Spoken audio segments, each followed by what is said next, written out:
Hey you guys, I thought today would be a good day to teach you how to make garlic oil. A little update on Hank. I have been the rabbit that you guys saw in a previous video. I'll link the card up here so you can watch that video if you want to. Hank is our breeder buck, and he has had a problem in the last few months with ear mites. Now, we've treated him a few times, and the first time I treated him, I used a homemade garlic oil, and that worked so good. Now, this time, I've never had this problem before, but my garlic oil that I had made somehow fermented, so I had to throw it away, and I'm gonna have to make some more. Well, in the meantime, he developed a second round of, hold on just a second. My child's at the window. Yeah, honey. Yeah, in a minute. I'll call you when lunch is ready. When lunch is ready. Go play. You're fine. Anyway, he developed a second round of ear mites. I think because we had such a hot summer, my rabbits got really stressed out. We actually lost quite a few of them to heat stroke, which was really frustrating.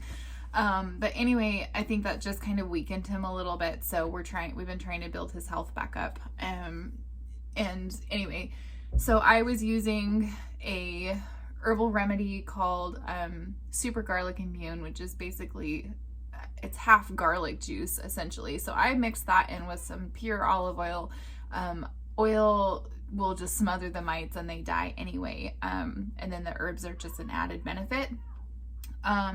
However, I am not seeing great results with that, and I don't like to see my animals suffer. So we are going to make some garlic oil, and I'm actually going to speed up the process and use it on him faster than I normally would. Usually herbal oils take 2 to 4 weeks, but we're going to do it in like 2 days, just so that I can treat him again before his mites get bad again.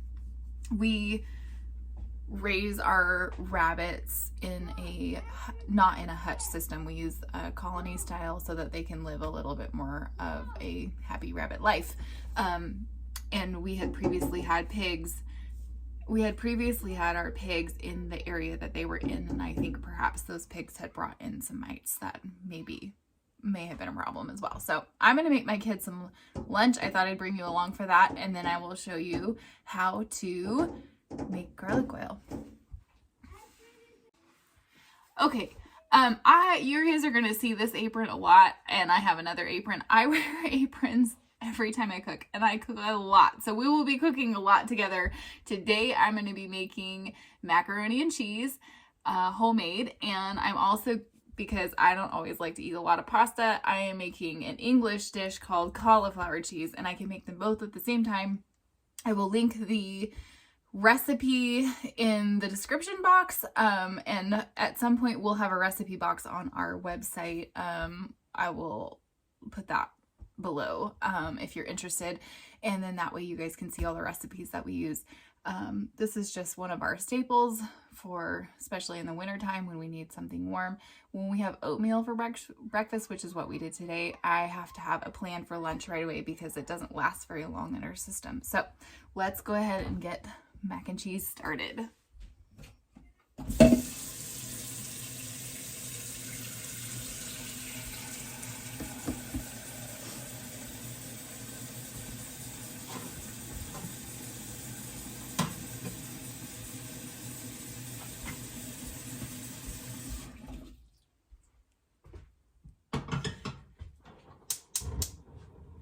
Our first step is just to boil some water for the pasta.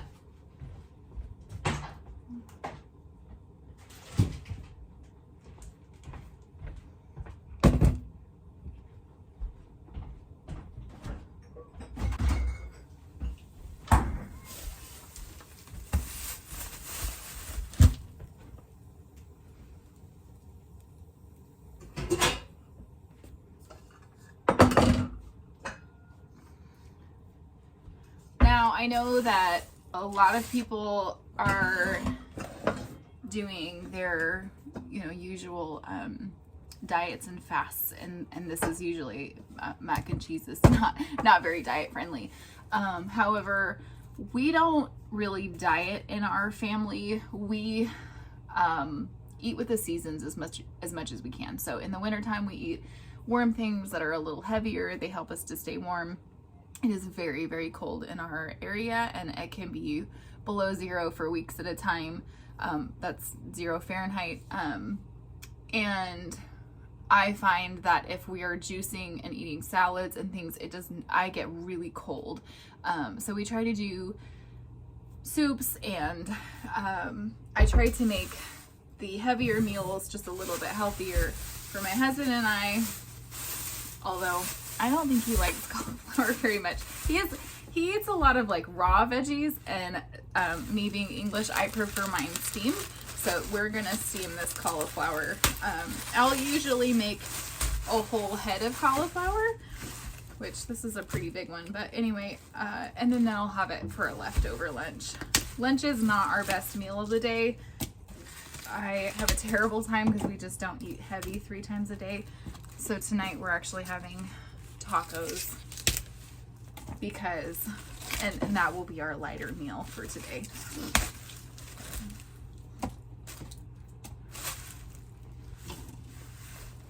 Let's see.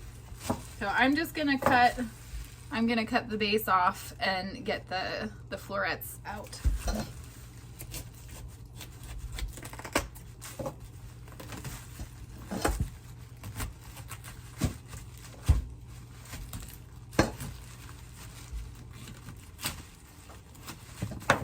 What's great about living on the homestead is that there is really no waste. So this will go to our rabbits or our chickens, which I just have a little bucket on my counter that I keep there, and we try to empty it.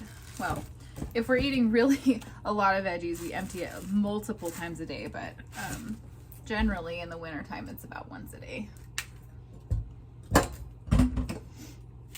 And then I'm just gonna put these, break them apart, and put them in this little pan over here.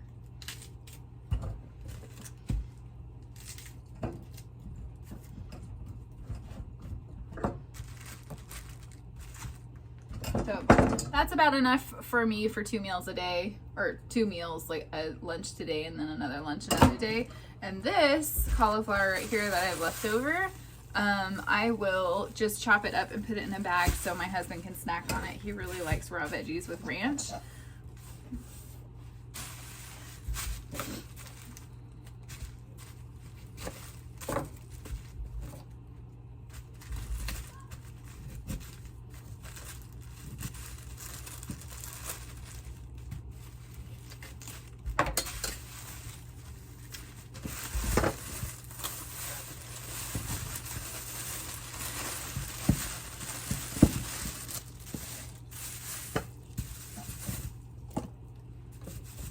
Okay, we really like to reuse as much as possible, so I'm not going to get another bag out. I'm just going to put it in the produce bag that I had that came in, and I'll just keep this in the fridge and make sure that my husband knows it's there. Okay, we're back. I don't know why my camera shut off. Anyway, I try to be very efficient with my cooking utensils. I know that that's not necessarily the best way for cooking, but it works for me. I don't like to have to do dishes a cajillion times, so I will generally reuse the same things over and over and over again if I can. So today I'm just going to be using a large spoon and then a wooden spoon. I like making my roux with these wooden spoons. I got this in England when I was there the last time, which has been quite a long time, but I love these ones. You can use any wooden spoon you like.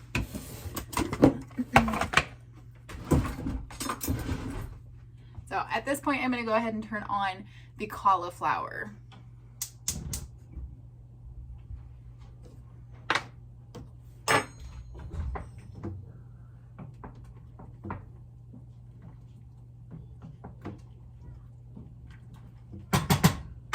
Just remember to stir your noodles every once in a while. Okay, so we're going to take a couple tablespoons of butter.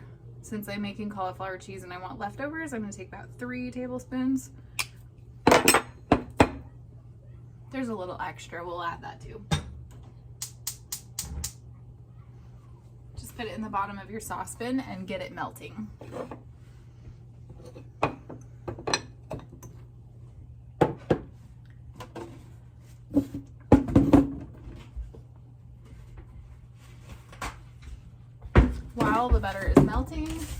like to grate up some cheese. Sometimes I cheat and I just chop it, but it really doesn't melt as good.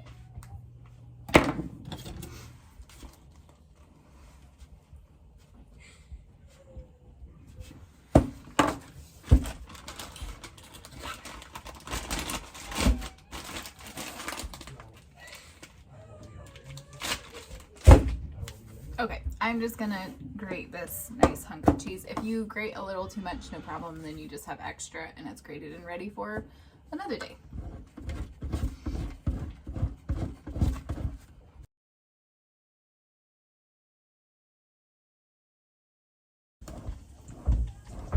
After we do our homeschool routine, then I always send the kids out. We have about a 6-month-old puppy, and she still chews on things, so she can't be out of the kennel while we're doing homeschool, lest she eat socks or shoes or gloves that are warming up by the fireplace.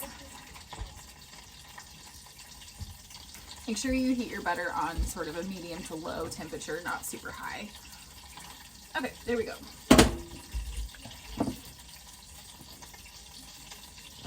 So that's probably about 2 cups.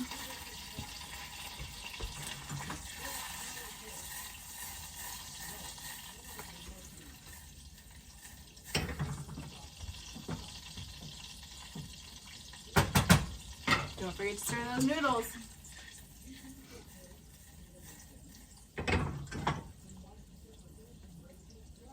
Okay, once the butter is pretty close to melted,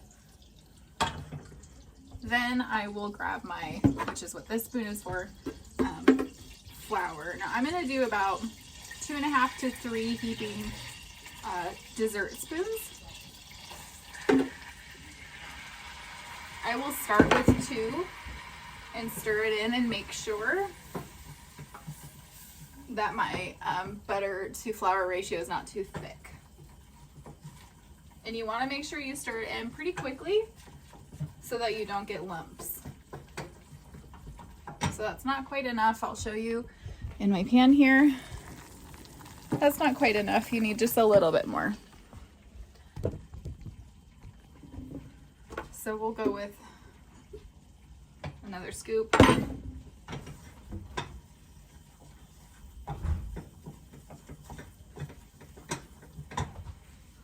There we go. That's pretty good. Now I'm just going to work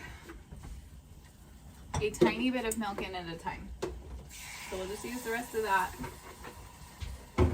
If you add too much milk at once, you will end up with lumps, and you want to stir it in fully. If you've ever made homemade Play-Doh, it sort of looks like that. And then just add a little bit more and a little bit more until you get the texture and the consistency you're looking for.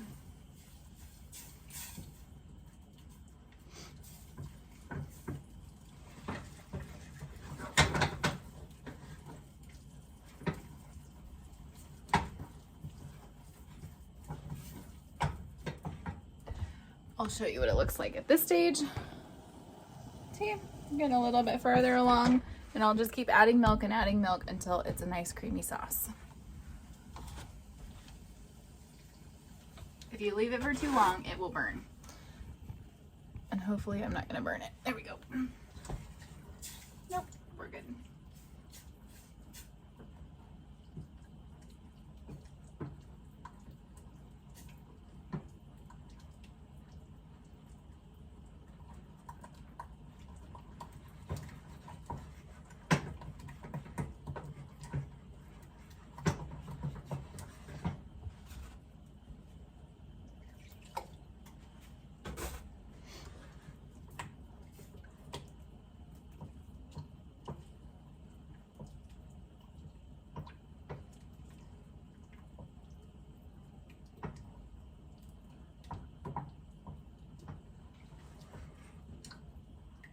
Once your sauce starts getting a little bit more thin, then you have to go a little bit slower, otherwise it'll slosh out.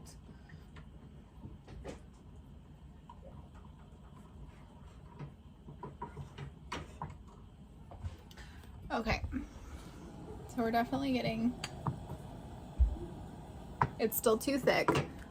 That's not exactly what you want it to look like, so we'll keep thinning it, but just make sure you only add a little bit of milk at a time, otherwise you will get lumps.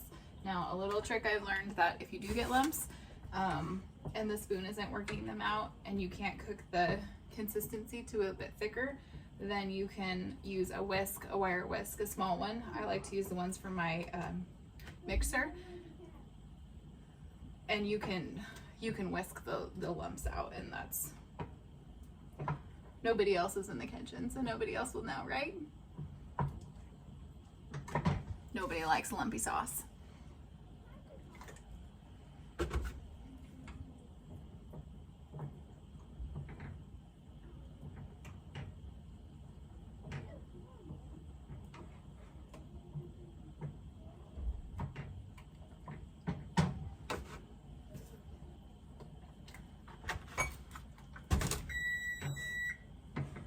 That's the timer for our noodles. Now I'm just going to use the spoon that I used to pull flour out of my flour container.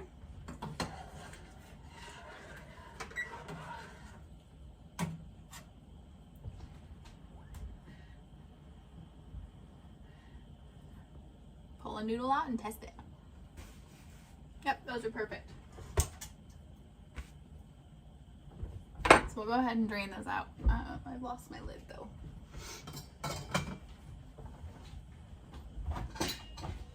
Okay. I have these fantastic pans that have a self-draining lid. That is amazing. Okay, all of the water is out of that. I'm just gonna leave it on this warm burner to stay warm while I'm finishing up the sauce. If you don't multitask very well, then you could make the sauce first and then make your noodles. But I've made this so many times at this point, I know when everything's gonna get done. Okay. So our cheese sauce here, which is just white, doesn't have very many lumps in. We did pretty good today. I thin it down just a little bit thinner because now I'm going to add the cheese and that's going to thicken it up. So we're just going to add a little bit of cheese at a time. Actually, before we add our cheese, we should add our seasoning, and I'm just going to add a little salt and a little pepper.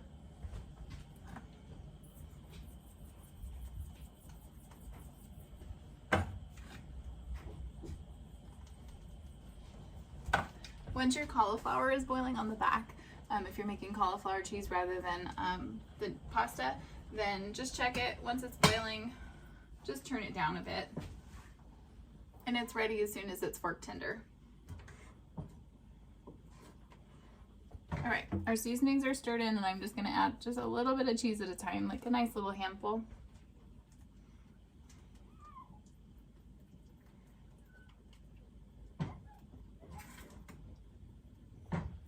It melts pretty quickly, and as soon as it's melted, I'll just add a little more until it's as cheesy as I want it.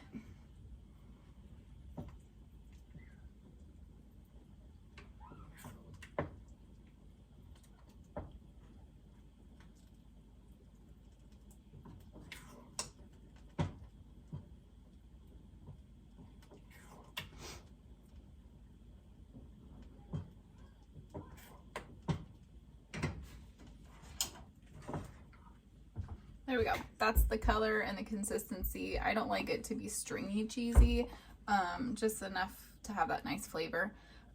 What's great about learning how to make a regular, just a basic roux, is you can use this as a base to gravies, to a parsley sauce if you want it on fish. You can even make cauliflower cheese with just a white sauce, which my mom used to do growing up.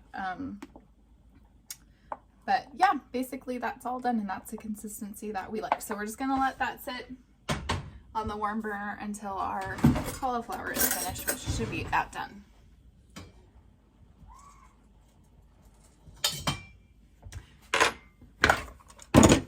I like to tidy as I go, so I'm just gonna put a few things away and put this cheese away so we can use it for another time, and the milk.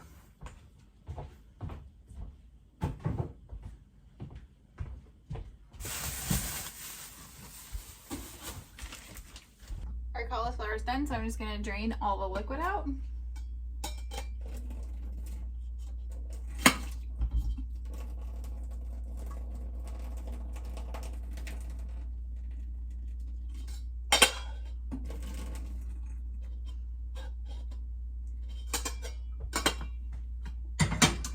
we're ready to serve up. So the cauliflower cheese I always put on the plate, and then the kids like their noodles in a bowl. Do you want any macaroni? Sure. Great. Okay.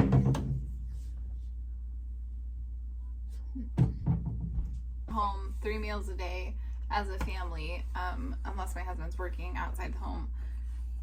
We have been going through a lot of dishes, so we reuse the dishes a lot. And we run the dishwasher when it gets full, but otherwise we hand wash as much as we can.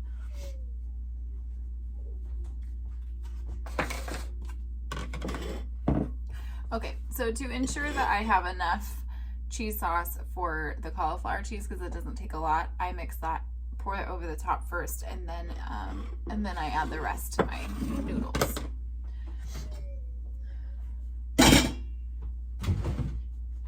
So here's the cauliflower. And for cauliflower cheese, you don't really have to make it that saucy, so I just pour just enough to really cover the cauliflower. Just about like that. So that's good. I'll just set that there. And the noodles, which have been waiting, are over here, and I'll just pour the rest in. Well, if I've made the right amount.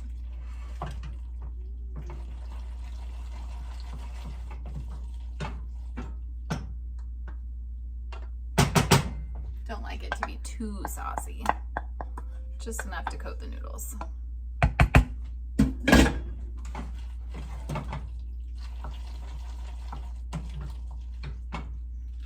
Perfect. See that? Delicious.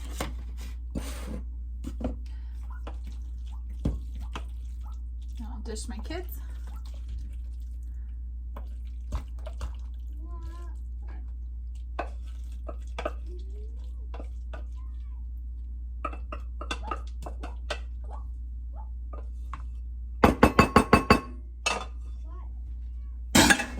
Tell them that their lunch is ready. Okay, your lunch is ready. Come in.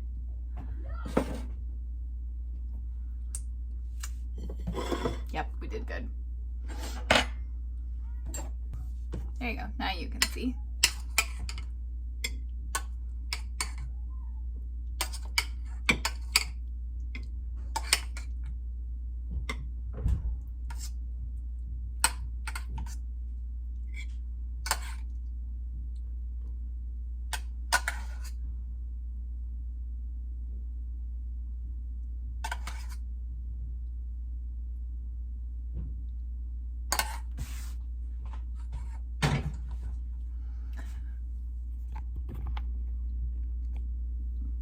Perfect. We're gonna go have our lunch, and then when we're done, I will take you along to make garlic oil. We'll see you soon.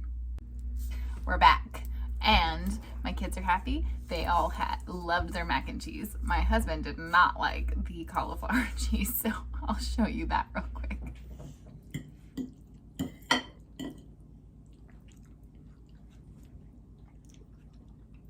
I would still put ketchup on it. I told you he didn't love cauliflower. Anyway, we're going to make garlic oil now. So garlic oil is great because you can use it in culinary cooking, and you can also use it medicinally. So we have used it for cooking purposes, but also we've used it to put on the bottoms of our feet if we're suffering from a pretty bad cold. We have used it in 50-50 proportions with mullein oil, which we make from the flowers of the mullein plant every July or August time. And garlic is great because it's also a natural antibiotic, and we try to avoid pharmaceutical antibiotics as much as possible. So to get started on garlic oil, you're gonna need a few things. First, you're gonna need a clean glass jar. It doesn't have to be amber or dark colored at all. Just any glass jar will do. Whatever size you want. I make a lot. I try to make as much as we're gonna use in about a year because this lasts for about a year. You are also going to need some kind of covering, so it could be cheesecloth or muslin fabric, or it could be a coffee filter like I'm using today, and something to fix around it. It could be a piece of string, or I'm going to use a rubber band. You're going to need high quality olive oil. The better quality olive oil you use, the better your medicine will be. Today we're using a cold pressed olive oil that we buy in bulk. You're going to need a bunch of garlic depending on how much you want to do. We're just going to peel as much as we'll fill about, well, as much of this jar as we can fill. And then you could use one of these to peel your garlic, or you could just smash it with the back of a knife. That would work just fine. And although it's not necessary, but we're going to use it today because I find it makes a stronger oil. We have this food processor. So what you're gonna do is you're just gonna start by peeling your garlic. I have a chicken, like our compost bucket in the back here. So just break apart the bulbs into the individual cloves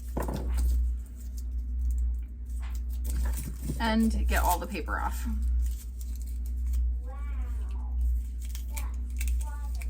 This is store-bought garlic.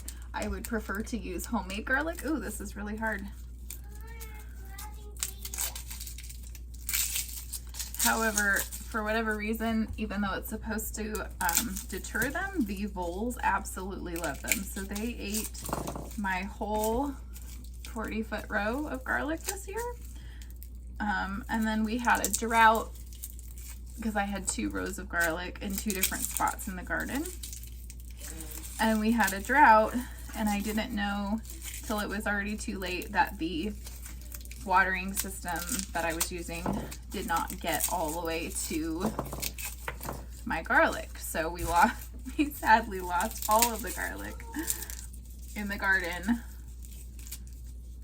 So I like to peel off as many garlic cloves as I can and then just sort of streamline the process. So I do all the paper first, get all the cloves out, and then I peel all the cloves.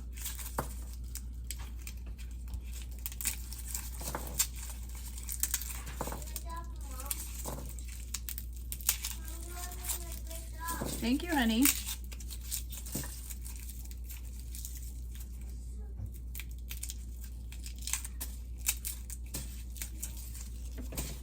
Now, in order to ensure that your garlic oil stays good for a year, you have to make sure there is no extra moisture anywhere in the jar or on any of your equipment or your hands. So if you are washing your hands before you begin, which of course you should always do, make sure they're dried really well before you start peeling.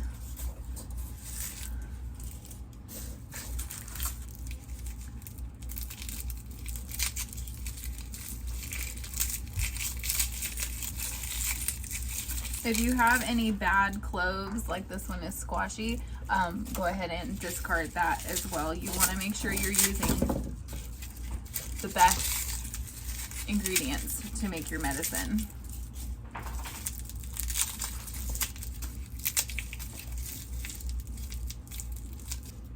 So that's 3. I think we'll go ahead and do 1 more.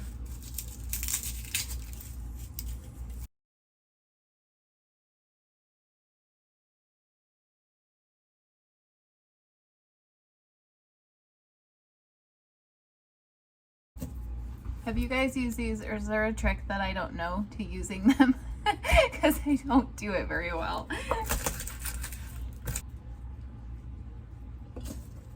This is a great project for a winter day.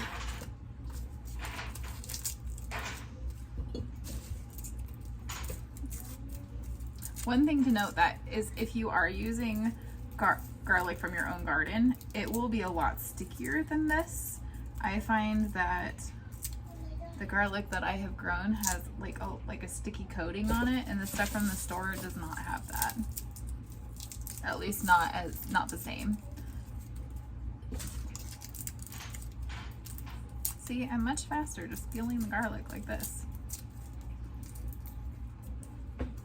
And the other question is how on earth do you get all the papers out? Which, I mean, It's not bad when you're using store-bought garlic, but man, when I've used homemade garlic or homegrown garlic, that paper just sticks on the inside, and no matter how hard you wash it, it just doesn't ever want to come out. So I would love your tips and tricks in the comments below on how you use a garlic roller. And is it called a garlic roller? Does it have a name? I don't even know. I'm not really a kitchen gadget kind of person. I don't really like washing kitchen gadgets, and I like just simple things that just don't take, they're just not difficult.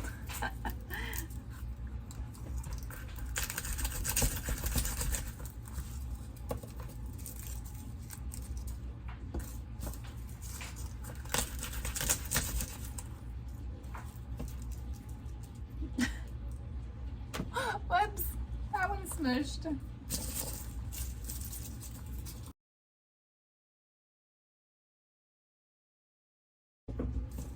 Some people, if you're really sensitive to garlic, it can be, it's very acidic, so it may bother your hands. Mine have just gotten used to using strong herbs. So you may want to use a pair of rubber gloves or something while you do this. I don't really have a problem with it, but it may be not a bad idea. If you were going to use this on the bottom of your feet for medicine, you would put some kind of barrier oil first, and then you would put the garlic oil on, because it can burn the tops of your feet. And you also want to make sure you're not putting it on the tops of your feet, but only on the bottoms, because it can burn your feet. I'm actually going to make a little bit less than I originally planned, because I'm not sure what caused my last jar to ferment. Maybe it did have a little moisture in that I wasn't realizing. It could have been a problem with the garlic. You just never know. But I'd rather not. I had to throw the whole jar away, and that's a lot of ingredients to waste. So I would rather just make a smaller batch now, and then I'll make more later if I run out. The great news about herbal oils is that you can make them any time of year. Can you hear my daughter in the background? She's singing. The boys are outside with their daddy playing in the snow. Our temperatures have warmed back up, so it's been in the high 20s and 30s, which means they can play in the snow for a lot longer without getting super cold. Almost there.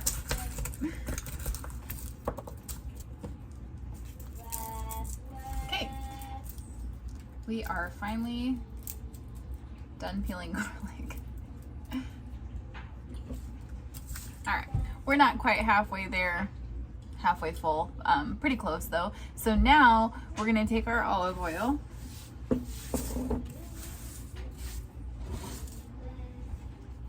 and we're just gonna pour it until it barely covers the top of the garlic. So I like to make sure there's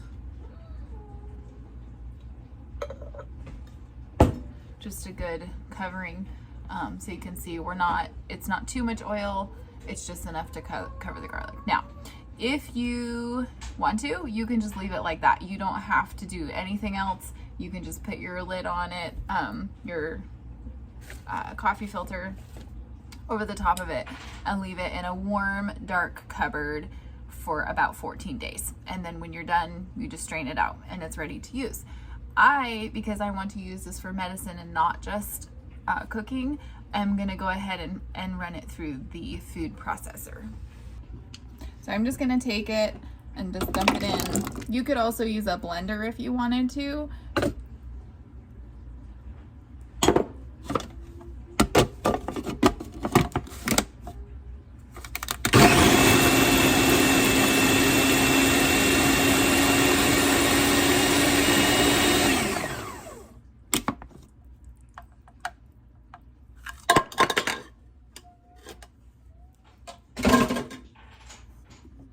And that's good. You don't have to do it too much.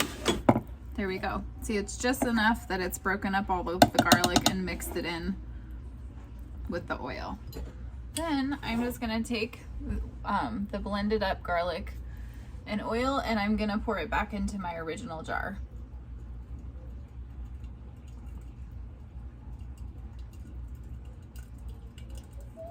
And try really hard not to make a big mess.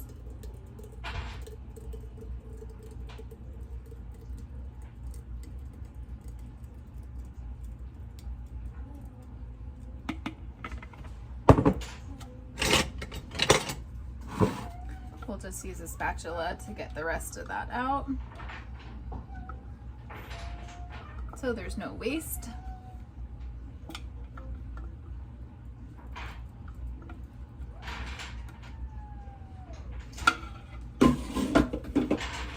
And then we're gonna put our coffee filter on the top and our rubber band around to keep it.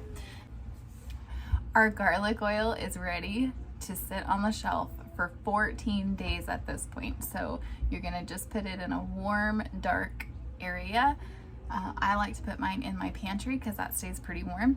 And you just have to leave it for the 14 days. I like to put a nice label on mine so that I remember what it is, but I think you'll be able to tell by the smell what it is.